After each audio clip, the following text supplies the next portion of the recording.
Assalamualaikum warahmatullahi wabarakatuh. Kami dari kelompok 2 akan menjelaskan metodologi pengembangan sistem akuntansi pada bab 2. Sebelum itu kami akan memperkenalkan nama-nama anggota kami. Yang pertama yaitu Anggun Rizky Amalia NPM 044, selanjutnya ada Ratnawati NPM 047, Nadia Putri NPM 052, Diani Anggita NPM 067, Agustin Bella NPM 070, Dinda Aulia 083. Selamat menyaksikan. Saya Ratnawati NPM 047 akan menjelaskan tentang metodologi pengembangan sistem. Metodologi pengembangan sistem adalah langkah-langkah yang dilalui oleh analisis sistem dalam mengembangkan sistem informasi.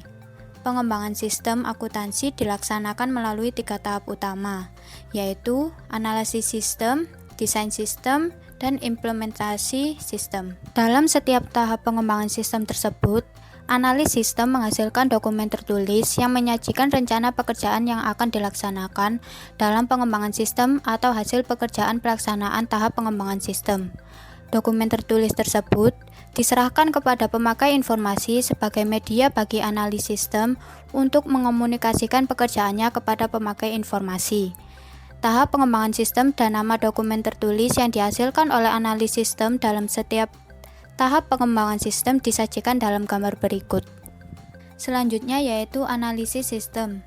Dalam tahap ini, analis sistem membantu pemakai informasi dalam mengidentifikasi informasi yang diperlukan oleh pemakai untuk melaksanakan pekerjaannya. Analis sistem mengajukan pertanyaan kepada pemakai informasi seperti informasi apa yang diterima sekarang dan jenis informasi apa yang diperlukan untuk melaksanakan pekerjaannya. Masalah yang seringkali dihadapi oleh analis sistem pada tahap ini adalah membedakan apa yang diminta dengan apa yang diinginkan dan dengan apa yang diperlukan oleh pemakai informasi. Seringkali, pemakai informasi tidak mampu mengemukakan informasi yang diperlukan untuk melaksanakan pekerjaannya, sehingga ia mengajukan permintaan jenis informasi kepada analis sistem yang tidak sesuai dengan apa yang diinginkan, bahkan seringkali tidak sama dengan yang sebenarnya diperlukan. Analis sistem harus memperoleh informasi yang sebenarnya diperlukan oleh pemakai informasi dalam tahap analisis sistem ini, karena jenis informasi yang diperlukan oleh pemakai informasi inilah yang menjadi dasar untuk melangkah ke tahap desain dan implementasi sistem. Tahap-tahap desain dan implementasi dalam pengembangan sistem akuntansi sangat ditentukan oleh keberhasilan analis sistem dalam mengidentifikasi kebutuhan informasi pemakai informasi. Kegagalan analis sistem dalam mengidentifikasi jenis informasi yang diperlukan oleh pemakai informasi akan mengakibatkan desain sistem yang tidak bermanfaat bagi pemakai informasi. Oleh karena itu, tahap analisis sistem merupakan tahap yang paling menentukan dalam keseluruhan tahap pengembangan sistem informasi. Analisis sistem dapat dibagi menjadi 4 tahap. Yang pertama, analisis pendahuluan. Yang kedua, penyusunan usulan pelaksanaan analisis sistem. Yang ketiga, pelaksanaan analisis sistem. Dan yang keempat yaitu penyusunan laporan hasil analisis sistem. Dalam analisis pendahuluan, analis sistem mengumpulkan berbagai informasi umum untuk menyusun dokumen tertulis yang disebut dengan usulan pelaksanaan analisis sistem. Tahap pelaksanaan analisis sistem dilakukan oleh analis sistem setelah tahap analisis pendahuluan dilakukan dan didasarkan pada usulan pelaksanaan analisis sistem. Hasil analisis sistem dituangkan dalam dokumen tertulis yang disebut dengan laporan hasil analisis sistem. Selanjutnya yaitu analisis pendahuluan atau preliminary analysis. Jika perusahaan memiliki departemen sistem informasi, pekerjaan pengembangan sistem akuntansi dalam perusahaan tersebut umumnya didahului dengan diterimanya permintaan jasa pengembangan sistem informasi dari pemakai informasi kepada analisis dalam departemen tersebut. Permintaan jasa tersebut dituangkan dalam surat permintaan jasa pengembangan sistem informasi dan berisi penjelasan ringkas luas pekerjaan, hasil yang diinginkan, jangka waktu penyelesaian pekerjaan. Contoh dari surat permintaan jasa pengembangan sistem informasi terdapat dalam gambar di samping. Berdasarkan surat permintaan jasa pengembangan sistem informasi, analis sistem kemudian melakukan analisis pendahuluan untuk kepentingan pembuatan usulan pelaksanaan analisis sistem atau proposal to conduct analysis report. Dalam analisis pendahuluan, analis sistem mengumpulkan informasi untuk memperoleh gambaran secara menyeluruh mengenai perusahaan kliennya. Untuk ini, analis sistem membuat worksheet atau check sheet untuk mengumpulkan informasi yang dikumpulkan dalam analisis pendahuluan. Selanjutnya yaitu penyusunan usulan pelaksanaan analisis sistem. Pelaksanaan analisis sistem direncanakan oleh analis sistem dalam suatu dokumen tertulis yang disebut usulan pelaksanaan analisis sistem. Tujuannya adalah untuk mempertemukan pikiran pemakai informasi dengan analis sistem mengenai pekerjaan pengembangan sistem akuntansi yang akan dilaksanakan oleh analis sistem untuk mempengaruhi kebutuhan pemakai informasi. Dalam dokumen usulan pelaksanaan analisis sistem, analis menjelaskan: pertama, alasan ringkas dan jelas yang mendasari dilakukannya pengembangan sistem akuntansi. Kedua, pernyataan khusus tentang persyaratan kinerja yang diharapkan dari sistem akuntansi yang diusulkan. Ketiga, batasan luas analisis sistem yang akan dilakukan. Keempat, identifikasi informasi yang kemungkinan harus dikumpulkan dalam analisis sistem.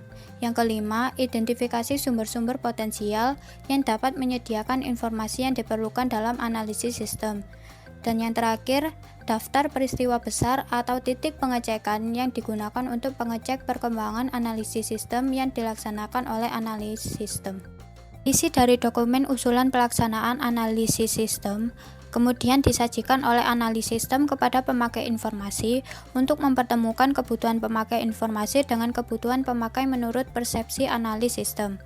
Dengan membaca alasan dilakukannya analisis sistem, persyaratan kinerja yang dituntut dari sistem yang akan dikembangkan, luas analisis yang akan dilaksanakan, informasi yang akan dikumpulkan, sumber informasi potensial, dan daftar peristiwa penting yang dapat digunakan untuk mengecek perkembangan pelaksanaan analisis sistem, pemakai informasi dapat memahami apakah arah yang dituju dalam analisis sistem dapat memenuhi kebutuhan informasi mereka. Selanjutnya akan dijelaskan oleh teman saya, yaitu Anggun. Nama saya Anggun Rizky Amalia, NPM 044. Selanjutnya di sini saya akan menjelaskan tentang pelaksanaan analisis sistem. Pelaksanaan analisis sistem didasarkan pada rencana kerja yang dituangkan dalam usulan pelaksanaan analisis sistem. Ada 4 langkah yang dilakukan oleh analis sistem. Yang pertama yaitu analisis laporan yang dihasilkan sistem sekarang. Dalam tahap ini, analisis sistem mempelajari laporan yang sudah dihasilkan oleh sistem akuntansi yang sekarang digunakan. Hal ini untuk menemukan informasi yang diperlukan oleh manajemen, namun tidak disediakan oleh sistem akuntansi yang sekarang. Yang kedua yaitu menganalisis transaksi. Analis sistem kemudian melaksanakan analisis terhadap setiap transaksi. Hal ini meliputi analisis terhadap formulir, catatan, dan prosedur yang digunakan di dalam melaksanakan setiap transaksi tersebut. Untuk setiap transaksi yang dilaksanakan perusahaan, analis sistem mengumpulkan informasi mengenai unit organisasi yang terkait dalam transaksi, formulir yang digunakan, sistem otorisasi dalam pelaksanaan transaksi, catatan akuntansi yang digunakan untuk mencatat transaksi, dan yang terakhir prosedur pelaksanaan transaksi. Nah, dalam mempelajari formulir sendiri, analis sistem mengumpulkan informasi, contohnya seperti siapa yang nantinya akan mengisi formulir, siapa yang nantinya akan mengecek, memverifikasi atau mengesahkannya, lalu siapa yang akan menerima penyerahan formulir tersebut, lalu buku jurnal apa yang terpengaruh oleh informasi dari formulir tersebut, lalu buku besar pembantu apa yang akan terpengaruh oleh formulir tersebut, akun buku besar apa yang nantinya akan berpengaruh, dan lain sebagainya. Yang ketiga yaitu mempelajari catatan pertama. Analis sistem mempelajari jurnal yang digunakan oleh perusahaan dengan tujuan untuk menemukan kelemahan yang melekat padanya dan mempertimbangkan kemungkinan perancangan kembali jurnal yang sekarang digunakan atau perancangan jurnal-jurnal baru. Yang terakhir yaitu mempelajari catatan terakhir. Analis sistem mempelajari buku besar dan berbagai buku pembantu yang digunakan oleh perusahaan dengan tujuan untuk menemukan kelemahan yang melekat padanya dan mempertimbangkan kemungkinan perancangan kembali buku besar dan buku pembantu yang sekarang digunakan atau perancangan buku pembantu yang baru. Sumber informasi dalam analisis sistem. Dalam analisis sistem, sumber informasi untuk pengembangan sistem akuntansi ada 3, yaitu yang pertama sistem akuntansi yang sekarang digunakan, sumber dari dalam perusahaan yang lain, lalu yang ketiga ada sumber-sumber lain. Jarang ada analisis sistem mengembangkan sistem akuntansi yang sama sekali baru, yang sebelumnya tidak dimiliki oleh perusahaan. Namun yang sering terjadi biasanya analisis sistem mengembangkan sistem baru untuk menghentikan atau untuk memperluas sistem akuntansi yang sekarang digunakan oleh perusahaan. Nah, manfaat utamanya sendiri dilakukannya analisis ini yaitu yang pertama efektivitas sistem akuntansi yang sekarang digunakan. Yaitu analisis sistem memiliki kesempatan untuk menentukan apakah sistem yang sekarang digunakan masih memenuhi kebutuhan pemakai informasi, memerlukan perbaikan kecil, memerlukan perbaikan besar, atau memang harus diganti. Lalu yang kedua ada ide rancangan. Nah, analisis sistem dapat menyerap ide rancangan yang terdapat dalam sistem akuntansi yang sama yang masih bermanfaat untuk dipakai dalam sistem akuntansi yang baru. Manfaat yang ketiga yaitu identifikasi sumber daya. Dengan menganalisis sistem akuntansi yang sekarang digunakan, analisis sistem dapat mengidentifikasi berbagai sumber daya yang tersedia bagi sistem akuntansi yang akan dikembangkan nanti. Yang keempat yaitu pengetahuan konversi. Analisis sistem perlu memiliki informasi tentang kegiatan yang sebelumnya dilaksanakan dengan sistem yang lama dan yang akan dilaksanakan dengan sistem akuntansi yang baru. Pengetahuan ini merupakan dasar bagi analisis sistem dalam menghentikan kegiatan-kegiatan yang dilakukan dengan sistem yang lama untuk digantikan dengan kegiatan-kegiatan yang dirancang dalam sistem akuntansi yang baru. Lalu manfaat yang kelima yaitu titik awal yang sama dalam menuju ke perubahan baru. Dalam mengomunikasikan perubahan-perubahan yang dirancang dengan dilaksanakannya sistem akuntansi yang baru, analisis sistem akan menghadapi sikap penolakan atau keengganan karyawan pelaksana maupun pemakai informasi untuk berubah ke dalam sistem akuntansi yang baru. Nah, untuk mengurangi sikap tersebut, analisis sistem dapat membuat perbandingan antara sistem lama dengan sistem yang baru untuk menunjukkan bahwa sistem yang baru tidak seluruhnya merupakan sistem baru, namun ada beberapa unsur dari sistem yang lama. Lalu, sumber di dalam organisasi lainnya yang paling penting dalam melaksanakan analisis sistem adalah manusia. Manusia-manusia dalam organisasi tidak hanya manajer namun juga karyawan operasi dan karyawan yang melaksanakan pekerjaan klerikal. Lalu sumber di dalam organisasi yang kedua yang dapat dipakai dalam melaksanakan analisis sistem yaitu pekerjaan tulis-menulis. Sumber ketiga yang dapat dipakai dalam analisis sistem adalah hubungan antar karyawan, hubungan antar departemen, atau antar fungsi dapat menyediakan suatu informasi yang sebelumnya tidak diketahui oleh analis sistem. Perusahaan lain yang menggunakan sistem akuntansi yang serupa dengan yang digunakan sekarang oleh perusahaan juga dapat digunakan sebagai sumber informasi dalam analisis sistem. Teknik pengumpulan informasi dalam analisis sistem. Di dalam tahap ini, pengumpulan informasi dilaksanakan dengan 5 cara, yaitu yang pertama wawancara, kuesioner, metode analisis kelompok, pengamatan, dan yang terakhir pengambilan sampel dan pengumpulan dokumen. Nah, dari kelima ini, wawancara merupakan cara terbaik untuk mengumpulkan data dalam tahap analisis sistem. Adapun bentuk-bentuk pertanyaan yang diajukan oleh analisis sistem itu seperti berikut. Apakah laporan keuangan ini menyajikan informasi yang sesuai dengan yang saudara perlukan? Bagaimana memperbaiki mutu informasi yang dicantumkan dalam laporan keuangan yang saudara terima? Apakah pekerjaan saudara? Apakah informasi keuangan tambahan yang saudara perlukan? Dan segala macamnya. Dan metode analisis kelompok ini digunakan jika yang pertama, sistem yang dianalisis berdampak kepada beberapa kelompok pemakai informasi yang mempunyai berbagai kegiatan dan kepentingan yang berbeda. Lalu yang kedua, sistem yang dianalisis akan mengubah hubungan yang sudah terbina antar manusia, antar mesin, dan antar metode. Lalu yang terakhir, sistem yang dianalisis akan melayani fungsi bisnis yang baru yang sebelumnya perusahaan tidak memiliki pengalaman menjalankan fungsi tersebut. Selanjutnya akan dijelaskan oleh teman saya. Perkenalkan, nama saya Dinda Aulia Damayanti, NPM 083, akan melanjutkan presentasi dari rekan saya. Materi selanjutnya yaitu mengenai penyusunan laporan hasil analisis sistem. Hasil akhir proses analisis sistem disajikan oleh analis sistem dalam suatu laporan yang disebut dengan laporan hasil analisis sistem. Laporan ini merupakan dokumen tertulis yang dibuat oleh analis sistem untuk diserahkan kepada pemakai informasi. Laporan ini berisi temuan-temuan yang diperoleh analis sistem dalam analisis sistem. Isi laporan hasil analisis sistem ini meliputi yang pertama yaitu pernyataan kembali alasan yang mendasari dan luas analisis sistem yang dilaksanakan oleh analis sistem. Yang kedua yaitu daftar masalah besar yang ditemukan oleh analis sistem. Yang ketiga yaitu suatu pernyataan persyaratan informasi yang diperlukan oleh pemakai informasi. Yang keempat yaitu suatu pernyataan tentang asumsi penting yang dibuat oleh analis sistem selama melaksanakan analisis sistem. Yang kelima yaitu suatu proyeksi sumber daya yang diperlukan beserta biaya yang dibutuhkan dalam perancangan sistem akuntansi yang baru atau pengubahan sistem yang sekarang digunakan oleh perusahaan. Proyeksi ini mencakup kelayakan dilanjutkannya tahap-tahap berikutnya pengembangan sistem akuntansi.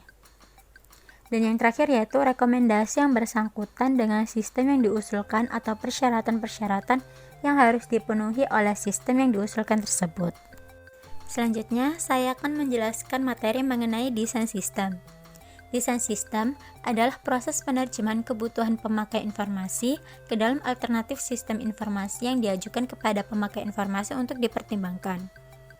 Desain sistem dilakukan berdasarkan informasi yang didapatkan oleh analisis sistem. Tujuan dari desain sistem adalah untuk memberikan gambaran secara umum kepada user tentang sistem yang baru. Ada beberapa tahapan desain sistem, yaitu yang pertama adalah desain sistem secara garis besar. Berdasarkan informasi yang diperoleh dalam analisis sistem, maka analis sistem akan menawarkan berbagai alternatif desain secara garis besar sistem informasi untuk menghasilkan informasi yang diperlukan oleh pemakai. Alternatif yang diberikan terdiri dari desain masing-masing unsur blok bangunan yang meliputi desain keluaran, masukan, model, teknologi, basis data, dan pengendalian. Yang kedua yaitu penyusunan usulan desain sistem secara garis besar. Usulan ini disusun untuk mengkomunikasikan secara tertulis kepada pemakai informasi bagaimana informasi yang dirancang secara garis besar memenuhi kebutuhan mereka akan informasi. Isi usulan desain sistem secara garis besar yaitu pernyataan kembali alasan dilakukannya pekerjaan pengembangan sistem informasi, berbagai alternatif sistem informasi yang dikembangkan untuk memenuhi kebutuhan pemakai informasi, sumber daya yang diperlukan untuk mengimplementasikan dan mempertahankan masing-masing alternatif desain sistem, dan yang terakhir yaitu asumsi-asumsi kritis atau masalah-masalah yang belum terpecahkan yang mungkin berdampak terhadap desain final sistem informasi.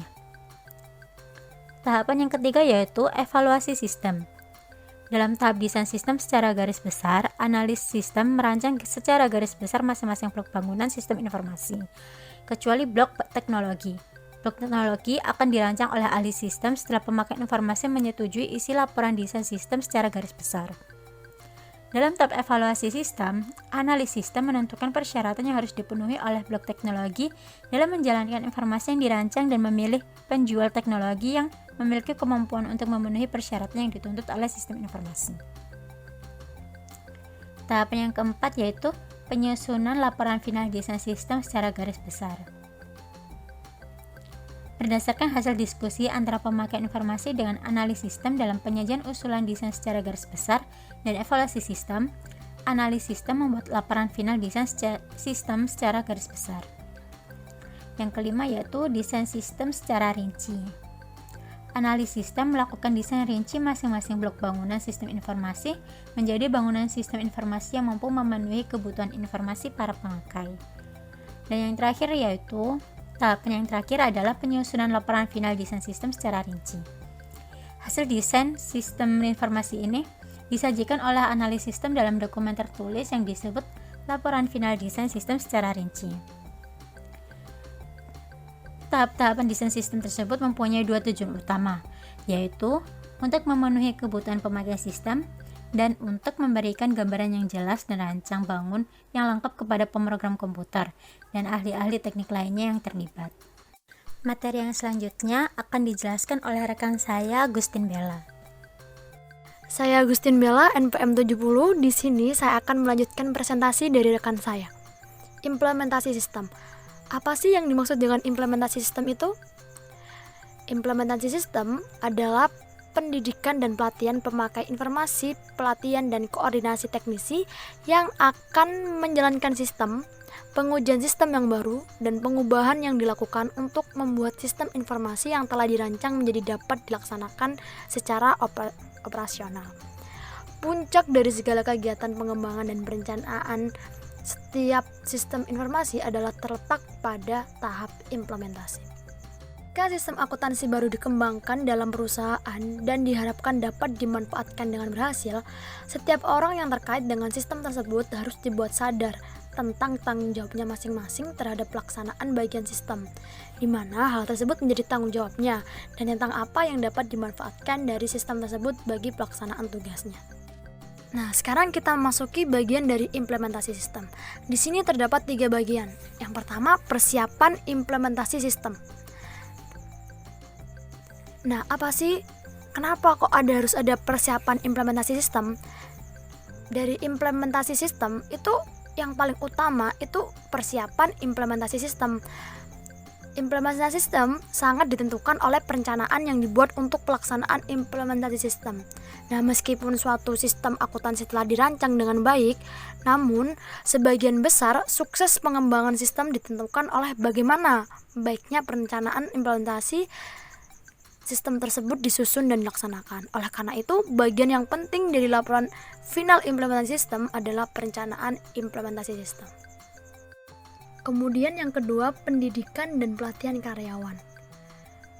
Setiap orang yang terkait dengan sistem atau implementasi sistem harus dibuat sadar tentang tanggung jawabnya masing-masing terhadap bagaimana pelaksanaan bagian sistem, di mana itu menjadi tanggung jawabnya, dan tentang apa yang dapat dimanfaatkan dari sistem tersebut. Nah, oleh karena itu, dalam tahap implementasi perlu dilakukan pendidikan dan pelatihan karyawan. Nah, pelatihan karyawan ini ditujukan kepada karyawan yang akan mengoperasikan sistem akuntansi. Nah, biasanya itu bertugas untuk menyiapkan masukan, mengolah data, dan mengoperasikan dan menjaga komponen fisik dan logis dari sistem akuntansi. Ketiga adalah konversi sistem. Konversi sistem terdiri dari 4. Pertama ada konversi langsung. Konversi langsung adalah implementasi sistem baru secara langsung dan menghentikan dengan segera pemakaian sistem yang lama. Kemudian ada yang namanya konversi paralel. Apa sih konversi paralel? Konversi paralel adalah implementasi sistem baru secara bersamaan dengan pemakaian sistem yang lama selama jangka waktu tertentu. Kemudian ada yang namanya konversi medular, yang sering kali disebut pendekatan pilar. Kemudian yang terakhir ada konversi phase-in. Konversi phase-in adalah mirip dengan konversi modular. Nah, sekarang kita memasuki di simbol untuk pembuatan bagan, aliran data atau data flow diagram. Nah, simbol pengolahan digunakan untuk menunjukkan tempat-tempat dalam sistem informasi yang mana dapat digunakan untuk mengolah atau mengubah data yang diterima menjadi data yang mengalir keluar. Nama pengolahan data ditulis dalam simbol pengolahan.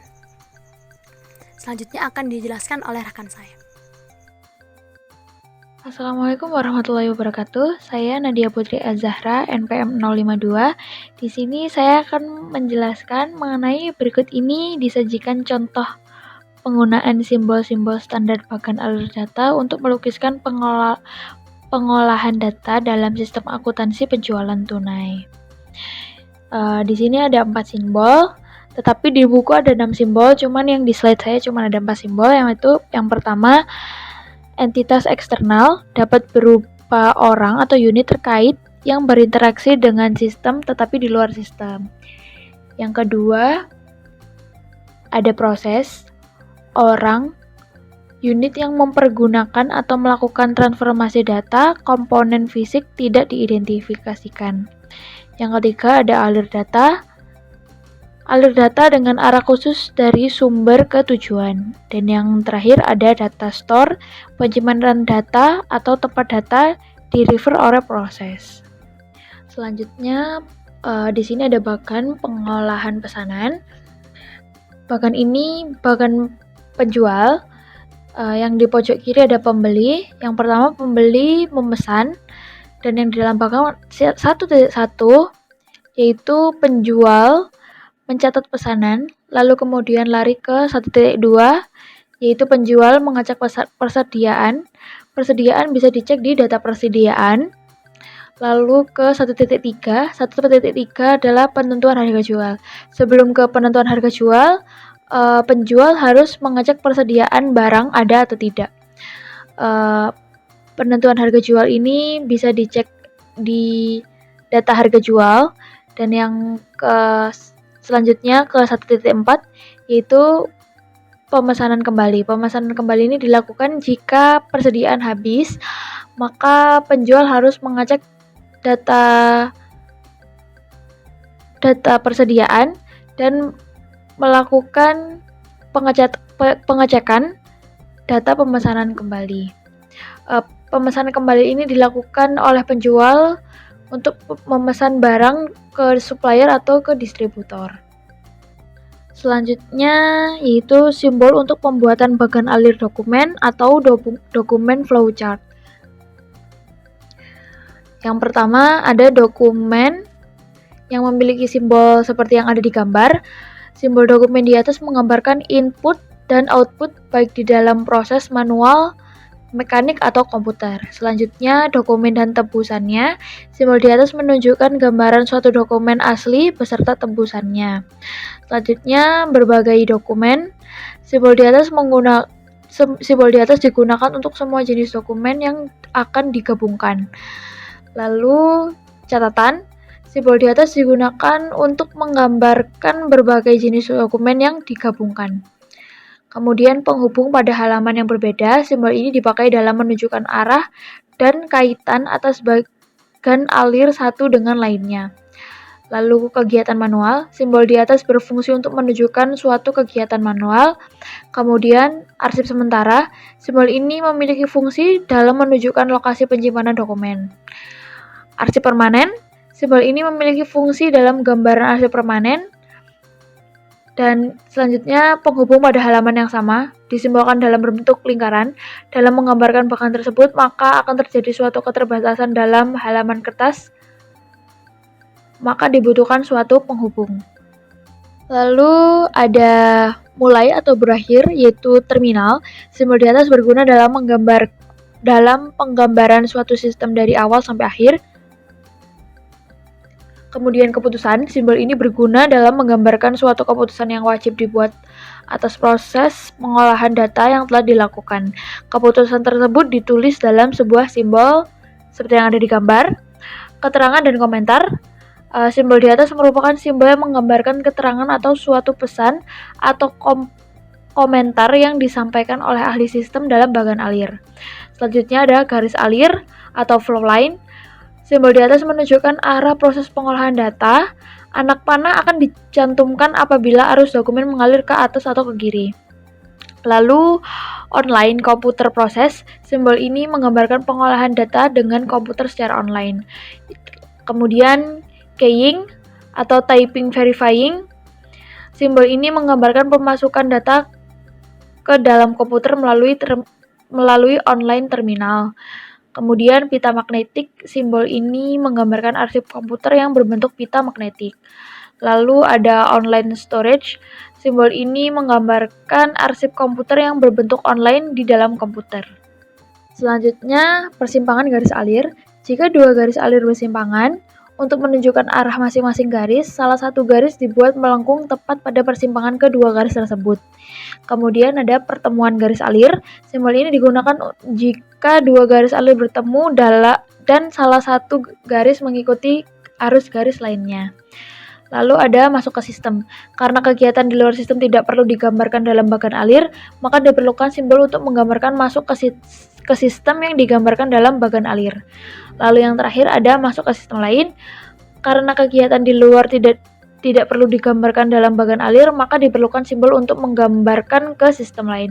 Sekian presentasi dari saya. Mohon maaf bila ada salah kata. Selanjutnya akan dilanjutkan oleh teman saya. Dan terima kasih. Untuk menggambarkan aliran dokumen dalam sistem tertentu, digunakan simbol-simbol yang telah dijelaskan sebelumnya dalam suatu bagan alir dokumen atau dokumen flow chart. Dalam bagian alir, arus dokumen digambarkan berjalan dari kiri ke kanan dan dari atas ke bawah. Arah perjalanan dokumen ini dapat diikuti dengan melihat nomor dalam simbol penghubung pada halaman yang sama, atau on-page connector, atau nomor dalam simbol penghubung pada halaman yang berbeda, atau off-page connector. Selanjutnya yaitu manfaat penggunaan bagan alir dibanding dengan uraian tertulis. Penggunaan bagan alir lebih bermanfaat dibandingkan dengan uraian tertulis dalam menggambarkan suatu sistem. Manfaatnya ada 4. Yang pertama yaitu gambaran sistem secara menyeluruh lebih mudah diperoleh dengan menggunakan bagan alir. Yang kedua, perubahan sistem lebih mudah digambarkan dengan menggunakan bagan alir. Yang ketiga, kelemahan-kelemahan dalam sistem dan identifikasi bidang-bidang yang memerlukan perbaikan lebih mudah ditemukan dengan bagan alir. Yang terakhir yaitu dokumentasi sistem akuntansi dilakukan dengan menggunakan bagan alir. Selanjutnya yaitu contoh penggunaan sebagian simbol-simbol bagan alir dokumen untuk menggambarkan transaksi permintaan dan pengeluaran barang dari gudang. Ini dimisalkan dengan informasi mengenai transaksi yang telah dikumpulkan oleh analis sistem, dan informasi ini dipakai sebagai bahan untuk membuat bagan alir dokumen yang disajikan seperti pada gambar di slide ini. Yang pertama yaitu unit organisasi pemakai. Dimulai dengan bagan alir mulai. Kemudian terjadi kegiatan manual yaitu mengisi bukti permintaan dan pengeluaran barang gudang atau BPPBG sebanyak 3 lembar. Kegiatan manual digambarkan dengan simbol seperti pada gambar. Kemudian kegiatan selanjutnya yaitu meminta otorisasi dari kepala bagian yang bersangkutan, juga termasuk kegiatan manual. Kemudian, kegiatan selanjutnya menyerahkan 3 lembar BPPBG tersebut ke bagian gudang. Simbol seperti yang terlihat pada gambar memiliki arti yaitu berbagai dokumen. Maksudnya, simbol tersebut digunakan untuk menggambarkan berbagai jenis dokumen yang digabungkan bersama dalam satu paket. Sehingga pada gambar tersebut ada 3 bentuk simbol. Kemudian kegiatan selanjutnya yaitu menerima barang dari bagian gudang disertai dengan BPPBG lembar kedua. Kemudian kegiatan selanjutnya mengarsipkan BPPBG lembar ketiga menurut nomor urutnya. Kemudian bagian gudang, kegiatan pertama yaitu menerima 3 lembar BPPBG dari unit organisasi pemakai. Disimbolkan dengan huruf 1. Kemudian kegiatan selanjutnya mengambilkan barang dengan jenis dan jumlah seperti yang tercantum dalam BPPBG. Kegiatan selanjutnya mengisikan kuantitas barang yang diserahkan pada BPPBG. Terlihat pada bagan alir ada 3 lembar dokumen. Kemudian mencatat BPPBG dalam kartu gudang. Itu termasuk kegiatan manual. Kemudian yang kelima, mendistribusikan BPPBG sebagai berikut. Lembar pertama kepada bagian akuntansi, lembar kedua kepada unit organisasi pemakai bersamaan dengan penyerahan barang. Lembar ketiga, arsip bagian gudang menurut tanggal. Selanjutnya yaitu bagian akuntansi. Setiap perpindahan bagian harus disimbolkan dengan angka 2 di dalam lingkaran. Yang kegiatan pertama yaitu menerima BPPBG lembar ke-1 dari bagian gudang. Terlihat ada simbol berbagai dokumen. Kegiatan selanjutnya mengisi harga pokok satuan barang pada BPPBG berdasarkan kartu persediaan. Termasuk kegiatan manual. Kemudian menghitung dan mengisi harga pokok total. Kuantitas yang dipakai dikali dengan harga pokok satuan pada BPPBG. Itu juga termasuk kegiatan manual. Selanjutnya mencatat BPPBG dalam kartu persediaan. Jadi dalam gambar tersebut disajikan simbol berbagai dokumen yang dihubungkan dengan garis alir atau flowline yang menandakan bahwa BPPBG tersebut dicatat dalam kartu persediaan. Kemudian selanjutnya mencatat BPPBG dalam kartu biaya. Seperti kegiatan selanjutnya juga dihubungkan dengan garis alir atau flowline yang menjelaskan bahwa BPPBG dicatat dalam kartu biaya. Kemudian selanjutnya mengarsipkan BPPBG menurut nomor urutnya. Terlihat pada gambar di slide ada simbol segitiga yang artinya arsip permanen. Artinya dokumen tersebut dilakukan arsip permanen yang merupakan tempat penyimpanan dokumen yang tidak akan diproses lagi. Menurut keterangan, arsip BPPBG menurut nomor urutnya sehingga ada huruf N di dalam simbol. Karena kegiatan sudah selesai semua, maka harus ada keterangan selesai. Sekian presentasi dari kelompok kami. Apabila ada kekurangan dan kesalahan, mohon dimaafkan. Wassalamualaikum warahmatullahi wabarakatuh.